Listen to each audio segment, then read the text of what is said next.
Vaig començar a remar pocs mesos abans de la pandèmia i vaig començar a provar-ho i molt guai. La veritat és que ara és com de les coses que més estabilitat m'aporten. Aquí pots com descarregar tota aquesta energia i a la vegada et carregues, no? Com d'aquesta energia també més positiva. Soc mestra d'infantil i treballo en una escola bressol. També ho pateixo moltíssim perquè és molt intens, però és el que realment vull fer.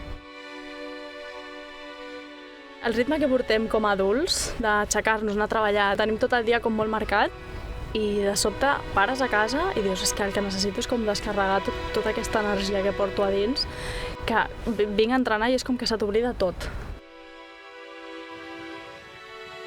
Ser membre de Remprament implica fer club. Hi ha moltes persones diverses que tenen un mateix objectiu, ja sigui de competició o a nivell lúdic. Al final l'objectiu és venir aquí i passar-t'ho bé. Al ser un equip de competició, doncs nosaltres el que volem és poder anar a competir. Per mi l'objectiu seria formar un equip. És un club molt nou i tenim poca cosa. També ajudaria molt poder aconseguir material de gimnàs per entrenar fora de l'aigua, uns contenidors on poder guardar les coses, que a vegades la logística és complicada. Veniu a conèixer el club i veniu a conèixer les persones que formem part d'aquest club.